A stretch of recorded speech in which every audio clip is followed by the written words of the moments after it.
Magandang araw sa inyong lahat! Ngayon ay tuturuan namin kayo kung paano magluto ng sinigang na Baboy!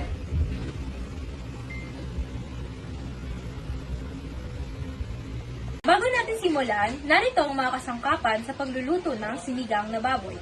Una, kangkong at sinigang sampalok mix.